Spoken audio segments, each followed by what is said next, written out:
It started with something that should have felt small, unimportant, even. But looking back, I think that's how most betrayals begin. Not with chaos, not with screaming, but with quiet, mundane things that feel harmless until they aren't. That night, I came home from work around 7:10. I remember the time because I always check the clock on the microwave when I walk in. It's one of those little rituals you don't notice until everything falls apart. I was tired, mentally drained. It had been one of those weeks where every meeting felt like it could have been an email, and every email needed a follow-up meeting. Emily wasn't home yet. She texted me earlier, saying she'd be at the office late again. Final presentations for some client her team had been courting for weeks. I didn't think twice about it at the time. She'd been working a lot of evenings lately, and honestly, I didn't want to be that guy, the one who questions his wife every time she stays out late. I wanted to be trusting. I always believed trust was the whole point of marriage. After dropping my keys on the table, I made my way to the mailbox out of habit. Bills, grocery coupons, a glossy real estate ad addressed to current resident, and then one envelope, plain white, no return address, no logo, just my name, typed in blocky capital letters on a small label. I turned it over. Nothing on the back. It was sealed, but not like official mail. Just a simple fold and stick job, as if someone had done it at home. Inside was a single receipt. Redwood Suites Hotel, Seattle. 1 night stay in a luxury king suite. 2 guests. Check-in, 4:06 p.m. Wine and dessert service. 8:17 p.m. Breakfast ordered for 2. 9:15 a.m. the next morning. Guest signature, Emily Brown. My wife's name. First, I just stared at it. My brain was buffering, trying to make sense of something that felt both surreal and devastatingly familiar. I read the date twice before it registered. It was from the previous Tuesday. The same Tuesday Emily told me she'd be at the office all night for a final project session. I stood there for a long time, just holding the receipt. The air felt still heavy, like something in the room had shifted, like I was being watched, even though I was alone. I didn't want to jump to conclusions. Maybe it was an old receipt. Maybe it was a mistake. Maybe her name had been used by accident. Some admin error, like when your name gets thrown on the check for a team dinner. It had to be something like that. But then, why was it mailed to me? Why anonymously? Who took the time to send this without a return address? I set the envelope on the table, still open, and moved to the kitchen. That's when I noticed her mug. Emily had this habit of drinking mint tea when she worked late. It was kind of her thing. She said it helped her transition between the stress of work and the calm of home. The mug was still warm, sitting there like she'd just stepped out of the room. Next to the mug was something small, silver, familiar. It was her bracelet, the one with the little interlocked circles. I hadn't seen it in over a year. She told me she lost it, left it at a hotel gym when we were visiting her sister in Portland last spring. She was upset about it for days. I picked it up. It was definitely hers. Same little nick on the clasp. Then, as I moved to hang her coat, which she'd left tossed over a chair, I caught it. A scent. Subtle but distinct. Cologne. Not mine. Not anything I owned. Not even close. It was expensive, something rich, musky, sharp. The kind of smell that lingered. I leaned in again to be sure I wasn't imagining it. No mistake. Her jacket smelled like another man. I didn't know what to do. My first instinct was to go for my phone, but I stopped myself. What would I even text her? Hey, did you happen to spend the night at a hotel with a guy recently? That wasn't a conversation you had over text. And I didn't want to accuse her. Not yet. I needed to hear her say something, anything that made sense of this. I waited. I sat at the kitchen counter, staring at that receipt, the mug, the bracelet, the jacket, the smell. I felt like a detective in my own house, surrounded by clues I didn't ask for. She came home around 8:30. I heard the keys in the door, the way she always jangled them twice before opening it. She walked in with her usual breezy energy. Her heels clicked softly on the hardwood as she stepped inside, brushing her hair behind her ear. A tote bag over one shoulder, takeaway bag in the other hand. "Hey, babe," she said casually, leaning in to kiss my cheek. I flinched slightly without meaning to. She didn't seem to notice. I brought Thai. Hope you didn't eat yet. I looked at her, really looked, and saw nothing out of place. She looked like she always did. Clean, calm, composed. Her makeup was minimal but still neat. Her hair was tied back. No sign of a rushed evening or improvised lies. Busy night? I asked. She nodded. Brutal. We had 3 back-to-back mock pitches and then had to revise the whole deck because the lead partner changed the strategy last minute. I swear, if I ever go into business for myself, it's going to be with a no-meeting policy. She unpacked the food while she talked, her tone natural, conversational, like everything was normal. I walked to the table and picked up the envelope. Didn't say a word, just held it out. She took one look at it, and I swear, I saw something change in her eyes, just for a second, like a flicker, fear maybe, or recognition. She opened it slowly, unfolded the receipt. Her lips pressed into a thin line. Oh, she said. This. I echoed. Yeah, I meant to tell you. That was for a corporate event last week. The firm booked the Redwood for a few of us after the partner dinner. It must have gone through under my name by mistake. Our admin said there were issues with the reservations. A room for 2? I asked. Shared accommodations, she replied quickly. They do it all the time for budget reasons. Honestly, I didn't even stay. I came home that night, remember? I didn't, but she said it like I should. Like it was obvious. She folded the receipt neatly and placed it back on the table, as if that ended the conversation. I nodded slowly, pretending to accept the explanation.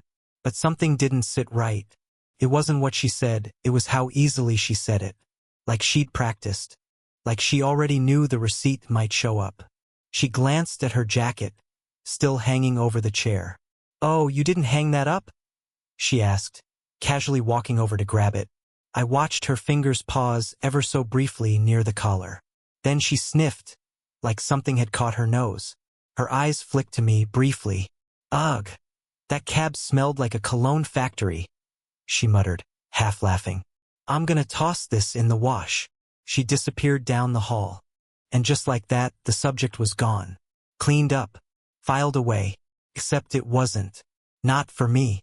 Because while she moved on to pad thai and work gossip, I sat there replaying every second of that conversation. Every too smooth line. Every deflection. The bracelet. The receipt. The smell. And most of all, the way she had an answer for everything. Calm, practiced answer. She didn't stutter. Didn't fumble. Didn't ask why I was asking. And that's what scared me the most. After that night, everything changed, even if nothing looked different on the surface. She still made coffee in the mornings. Still left notes on the fridge reminding me to grab oat milk. Still kissed my cheek before she left for work. Sometimes twice. But it all felt hollow. Like muscle memory, not affection. And maybe I could have accepted her story. Could have tucked it away as a strange corporate mix-up. But something wouldn't let me. That envelope hadn't come from a company. It came from someone who wanted me to see it. Someone who thought I deserved to know. I became aware of things I never noticed before. Her phone used to live on the kitchen counter, charging while we made dinner or folded laundry. Now it never left her side. And if it did, the screen was always dark. No vibrations. No sudden flashes of light. Once, it lit up when she was in the bathroom. I glanced at it without thinking. Only saw one word before the screen went black again. Redwood. 7 p.m. That name again. When I asked who messaged her, she shrugged. Probably just a work reminder. Then she flipped the phone face down without checking. I didn't push it, but something in her voice was just a little too breezy. A few days later, she got a new phone. Out of nowhere. I noticed it because the case was different, sleek, matte blue. She didn't mention upgrading. No unboxing. No usual excitement. Just one day, new device, no explanation. When I asked, she said her old one had started glitching, and her company covered the replacement. But that phone wasn't the same brand she had before, and I knew her office didn't issue personal upgrades. Another little scratch on the surface. Then came the night she got home at 3 in the morning. She told me she was meeting an old friend from college. Anna something for drinks. Girls' night, she called it. Said they'd be catching up at a bar downtown. I didn't think much of it at first. She used to do that now and then. But this time, she came back in a silk dress I'd never seen before. Something low-backed and elegant. Like what you'd wear to a date, not a bar. Her heels clicked on the tile as she tiptoed in, thinking I was asleep. I was on the couch pretending to be. When she noticed me, she jumped a little, then quickly smiled. "Hey!" she whispered, walking over, still holding her clutch in both hands like a nervous teenager. "Didn't mean to wake you." "You didn't," I said flatly. She smelled faintly of red wine. Her makeup was still mostly intact, except for a smudge near her eye. And on her wrist, barely visible in the hallway light, was a faint red mark. The shape of fingers. A grip. I didn't ask. She kissed the top of my head and disappeared upstairs. I stayed on the couch until sunrise, staring at the ceiling fan as it spun slow and steady, like the ticking of a clock I couldn't stop. Over the next week, I started noticing little lies buried in bigger truths. Emily had always been organized. She kept every receipt, every calendar reminder, every errand neatly filed in a planner. But suddenly, receipts started showing up from places she claimed not to have been. Parking garages near the bay. A spa I didn't recognize. Once, a wine bar we'd never visited together. I found those in the console of her car, tucked into a side pocket like forgotten evidence. I started watching her friends' social media more than I care to admit. The night she said she was going to Emily H.'s birthday bash. Just a bunch of girls, nothing big. I checked the party photos later. They were all there. Big group selfie, sparkly outfits, champagne. But Emily, my Emily, wasn't in a single frame. Not one. Not even the background. I looked twice, then 3 times. She didn't show up in any video either. When I asked her the next day how it went, she smiled like she always did. "Fun," she said, sipping her coffee. "They all got too drunk, of course. But it was nice catching up. There was no hesitation. No stutter. If she was lying, she'd already rehearsed it." I started to question myself. My memory. My own sanity. Was I paranoid? Was I being unfair? Watching my wife like some jealous stranger? But then I saw it. Or rather, didn't. Her ring was gone. The silver band I gave her 5 years ago. The one with our initials engraved inside. J&E, Day 1. The one she used to twist nervously when we sat through long dinners or stood in line at the airport. It was just gone. When I noticed, I said nothing for 3 days. Then, as casually as I could, I brought it up while we were folding laundry. "You haven't worn your ring in a while," I said. She barely looked up. "Oh, I lost it at the gym a couple weeks ago. Slipped off while I was changing." "The gym?" I repeated. "Since when do you go to the gym again?" She froze just long enough for me to notice, then smiled. "I've been trying to get back into it. After work. You know, stress." But her gym membership had been inactive since spring. I knew that because I used the same one. They sent renewal notices. Hers expired months ago, and she hadn't once asked about rejoining. Later that night, while she was asleep, I stood in the doorway of our bedroom and looked at her. Her breathing was steady, peaceful, like nothing in her world was unraveling. And maybe it wasn't. Maybe it was just mine. I tried to remember the last time we touched without it feeling choreographed. The last time we laughed at something real. The last time she reached for me because she wanted to, not because it was expected. Even our int asterisk Macy, what little of it remained, felt distant. Like we were both performing roles we used to believe in, but no longer lived inside. One morning, while she was in the shower, I glanced at her laptop. It used to stay open on the couch while she worked. She never minded me glancing over her shoulder. But now it locked within seconds. Closed the second I entered the room. That day it was left open just for a moment. The screen showed her browser. Dozens of tabs open. Flights, hotel reviews, wine pairing menus, and one tab, half closed, that read, "Gifts for him, Luxury ideas under $500. I backed away before she stepped out. A part of me still wanted to believe there was a reasonable explanation, that I was being unfair, that I'd let suspicion twist everything. But deep down I knew, or at least I was starting to. The last thread came a few days later. She left her planner on the counter while answering a call upstairs. I never looked through her things. Never needed to. But my hand moved before my conscience could stop it. There, circled in red ink, December 31st, Redwood Suites, Rooftop Terrace, 9 p.m., 2 little hearts drawn next to it. I didn't even realize I was holding my breath until the sound of her footsteps snapped me out of it. I closed the planner gently, slid it back exactly where I found it. She came down smiling, phone in hand. That was just Anna. She's thinking of getting a new puppy. Wants me to go with her to the shelter this weekend.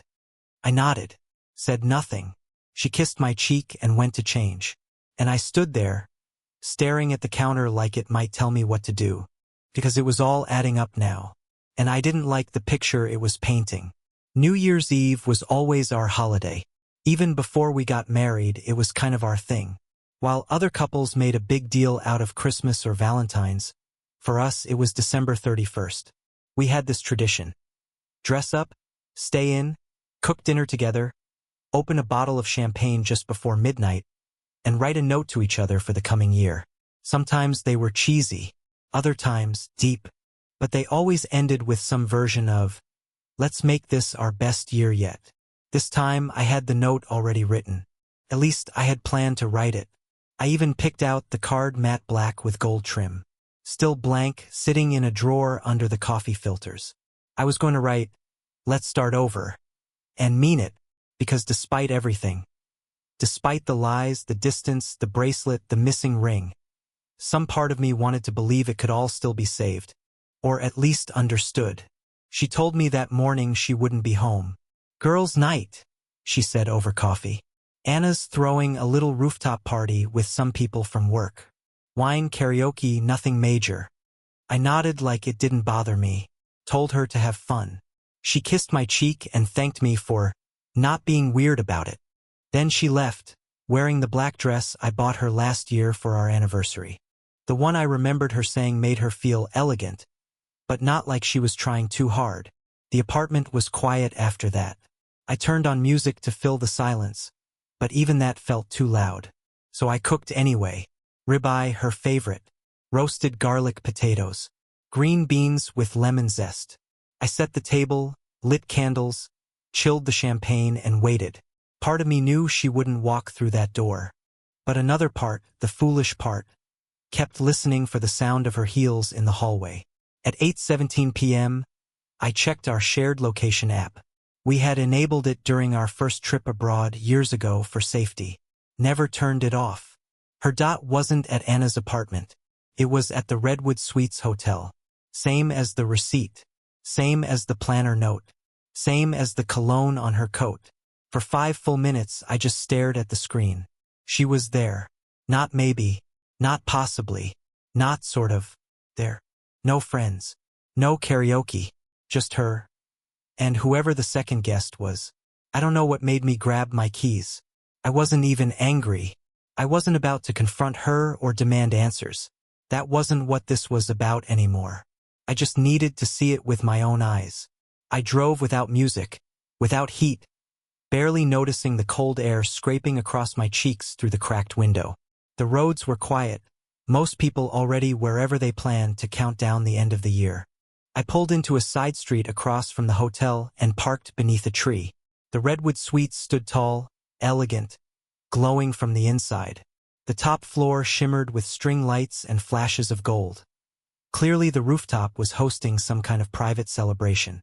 I stayed in the car, unsure if I should go in. Unsure what I even wanted. I told myself maybe I'd just watch from a distance. Just see if she came out alone. But then I saw her. On the rooftop. I recognized her instantly. The dress. The hair pulled back the way she always did when she wanted to feel timeless. And standing beside her, a man. Tall, dark blazer, sleeves pushed up slightly. I knew his face. I'd seen it before, Not in person, but in passing. On her phone once, in a company retreat slideshow she was putting together. His name was Tyler or Trevor, something like that. Mid-level exec. Hands always in his pockets in pictures. Kind of smirking like he knew something no one else did. They weren't just chatting. They stood close, shoulder to shoulder. Her hand briefly touched his chest. His thumb brushed her wrist. Their heads leaned toward each other, foreheads almost touching. The kind of closeness you don't fake. And then, as the crowd around them began to count, 10, 9, 8. The city outside filled with the distant pulse of fireworks. Music swelled. Glasses clinked. Voices rose. 3, 2, 1. She kissed him. Not a peck. Not a friendly cheek brush. A kiss. Long. Familiar. Certain. I don't know how long I watched. My hands were numb on the steering wheel, even though I hadn't moved. There was no explosion inside me. Just a quiet collapse. Like the way snow falls in the woods. Soft, slow, silent, but heavy, crushing. She didn't hesitate, didn't look around, and I realized something I hadn't allowed myself to feel until that moment. She wasn't torn. She had already chosen. And it wasn't me. I got out of the car, walked across the street, and into the hotel like a guest who belonged there. The lobby was warm and full of sound. Chatter, clinking glasses, piano music from the bar. I headed to the reception desk. The woman behind the counter greeted me with a polite smile. "Happy New Year, sir. How can I help you?" I looked down at the desk and saw a stack of small cream envelopes labeled guest services. I picked one up, reached into my coat, and pulled out the folded receipt from the envelope I received days earlier. I added the photo I had just taken on my phone, blurry but unmistakable, and, finally, I removed her silver ring from my pocket. The one I found in the bathroom drawer 2 nights ago, buried beneath cotton balls and an old tube of lipstick. I slid all 3 items into the envelope, sealed it, and wrote in black ink across the front. "For Emily Brown. Would you mind giving this to her?" I asked the receptionist. She nodded. "Of course. She's still on the rooftop. I can make sure it's delivered." "Thank you," I said, stepping back. But I didn't leave. I waited, stood near one of the pillars by the elevator. Not hiding, not confronting, just watching. A few minutes passed before I saw her. She came down laughing, arm tucked around his, like they just shared some perfect joke. Her cheeks were flushed, her eyes lit up. She looked free, happy. She stopped at the desk. The receptionist handed her the envelope. I watched the change happen in real time. Smile fading, hands tightening, eyes scanning. She opened it, peeked inside, and then her fingers trembled. She looked around the lobby, confused, like the ground had tilted under her. Her gaze swept the room, then stopped, landed on me. We stared at each other across the space, 15, maybe 20 feet. She didn't speak, didn't call out. Her mouth moved slightly, but no words came. I didn't wave, didn't approach. I just nodded once. A simple, quiet goodbye. Then I turned and walked away. Out the doors, into the night. The cold air rushing into my lungs like breath after drowning. The fireworks were still going off in the distance. But for me, the year had already ended. And so had we. The drive home felt longer than usual. Maybe because the streets were still alive with noise. Fireworks echoing across rooftops. Drunk laughter spilling out of doorways. The occasional pop song blaring from open car windows. The world was celebrating. But I was somewhere else entirely. My hands didn't shake. I wasn't angry. I wasn't heartbroken in the way movies show. No screaming into the night. No broken glass. No dramatic tears. Just this strange, heavy stillness. The kind of silence that settles in after a storm, when there's nothing left to destroy. When I walked into the apartment, the candles on the dinner table had already burned down to soft puddles of wax. The champagne was still cold. The food, untouched. Everything exactly how I left it, as if the universe wanted to preserve the moment before the fracture. I didn't touch a thing. I sat down at the table, folded my hands, and stared at the plate I had set for her. The card was still blank. I almost laughed at that. A whole year ahead of us. And I didn't get the chance to write even a sentence of it. I left everything as it was and went to bed. Not in our bed, though. I couldn't bring myself to lie down in the place where we once held each other like the world outside didn't matter. I slept on the couch. The next morning I woke up early. Before the sun. Before the pain caught up to me. I moved like I was on autopilot, coffee, toast, dishes. Everything quiet. Methodical. I didn't want to feel anything yet. Feeling meant collapsing. And I needed to be precise. At 7:45 a.m. I logged into our shared bank account. I froze every card. Every checking and savings account we had linked. Every automatic bill in her name. Every joint subscription. Gone. Then I changed the passwords to our Netflix, our Spotify, our shared cloud storage. Not out of pettiness, but because I needed to start separating what was mine from what had been ours. Every trace of her in my digital life felt like a wound. Next came the lease. I called our building manager and asked what steps were needed to remove someone from a joint lease agreement. Turned out, since I was the original signer and she was an add-on, it wasn't that complicated. Just a request, a follow-up signature, and proof of residence elsewhere. All it would take was a form. I didn't hesitate. Then I gathered her things. Not out of rage. Not in haste. I took my time, moving through the apartment like I was archiving someone else's story. Her books came first.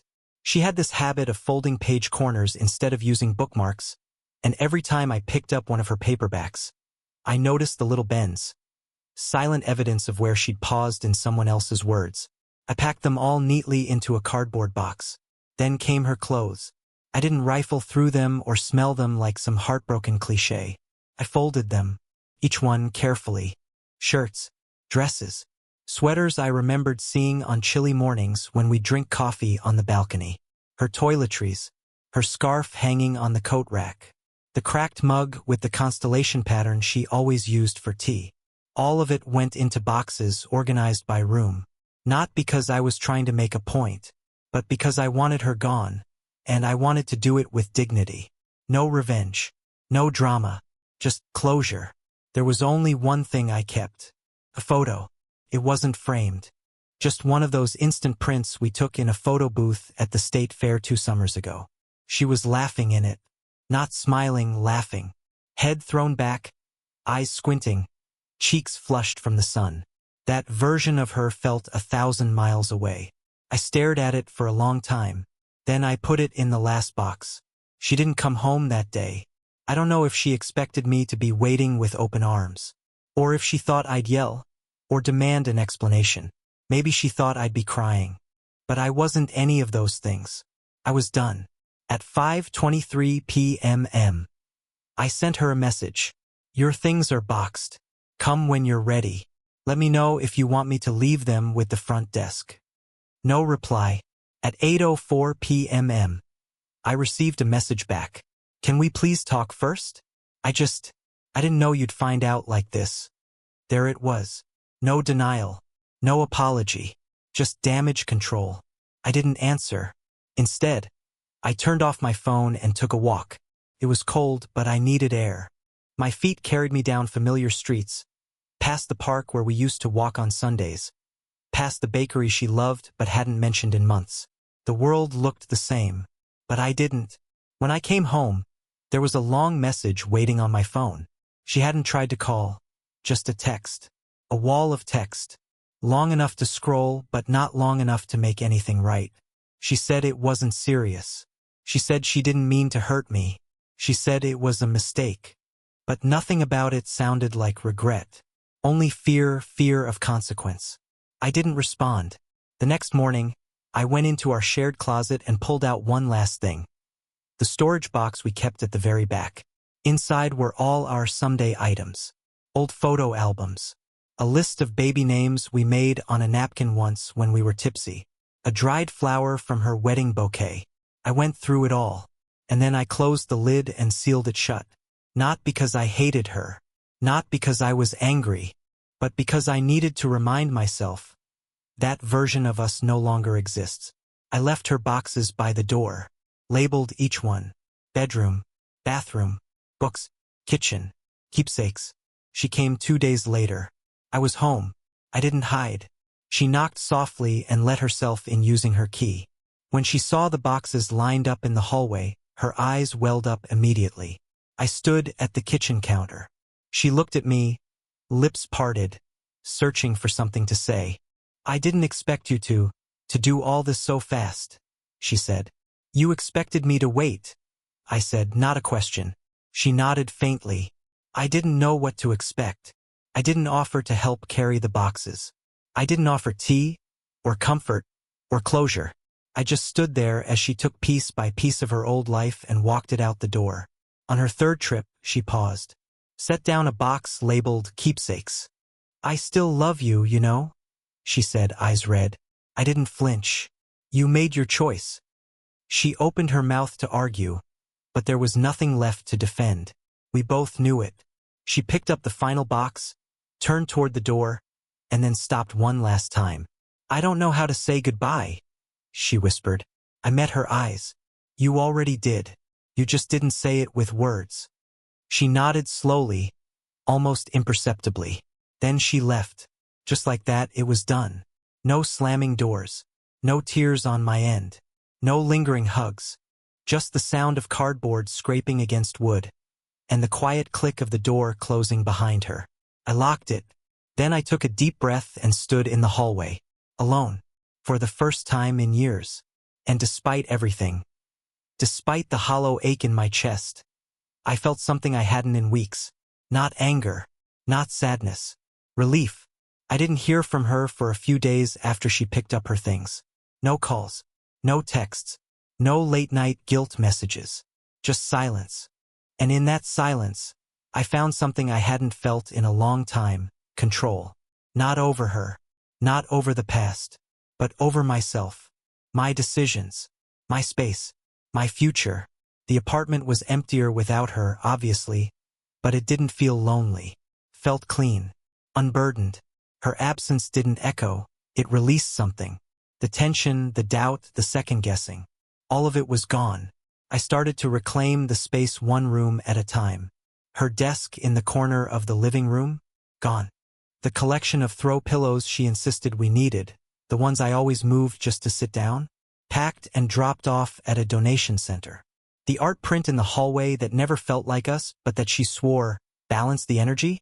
Rolled up and buried in a closet. It wasn't about erasing her. It was about removing the weight of pretending. And once the space was mine again, I turned my focus toward what came next.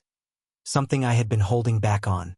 A step I hadn't taken yet because a part of me still thought maybe, just maybe, she would apologize honestly. Own it. Offer something more than weak excuses. But she didn't. And so I did what I had to do. It started with a file folder. Inside, I placed every piece of evidence I had collected, not intentionally at first, but now assembled with purpose.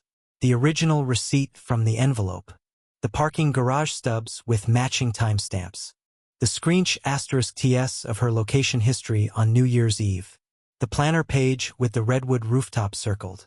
The photo from that night, the blurry one, sure, but clear enough. A copy of the email she once left open from T.W. thanking her for an incredible night. And finally, the HR policy printout from her firm's website, specifically the paragraph about undisclosed relationships between employees and direct superiors. It had taken me a few nights of quiet digging to figure out who the guy was. Trevor Whitman, department head, Emily's supervisor. He was listed on the company's leadership page. Clean haircut, smug smile, predictable buzzwords in his bio, strategic thinker, results-driven, values integrity. I laughed when I saw that last one. Their policy was clear. Romantic involvement between employees required immediate disclosure, especially if one party had influence over the other's role, salary, or promotion. Emily had mentioned his name in passing a few months back. I think she said he was mentoring her, helping her prepare for a leadership track. It all made sense now. I didn't want revenge. I wasn't out to ruin her. But I also wasn't going to sit by while she built her future on deception. Actions have consequences, not because I said so, but because they always do. So I mailed the file. No return address. Just a plain envelope marked Confidential Ethics Committee. I sent a copy to their headquarters and another to the department's internal HR lead. Different post offices.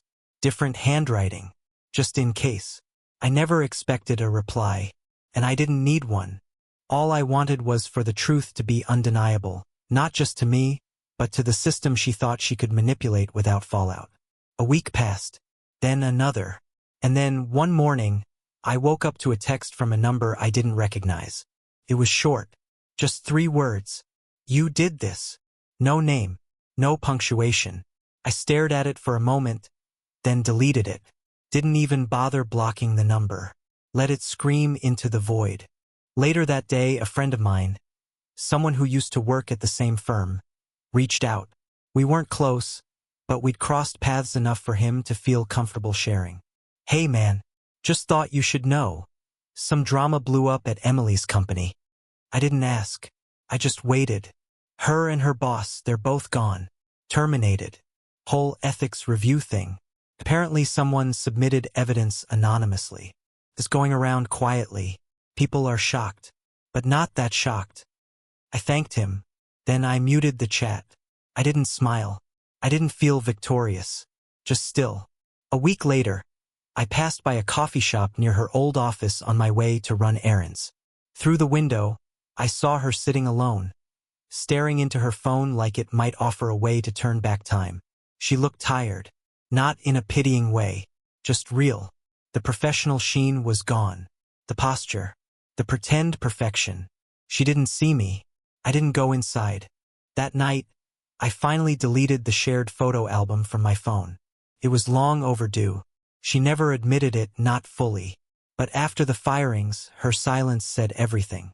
I heard from someone that she moved in with her sister, tried freelancing, but nothing stuck. Meanwhile, I quietly built my case, finalized the divorce, and made sure she walked away with less than she expected. No rage, no fight, just clean, quiet consequence. 2 months later, I moved to Salt Lake City.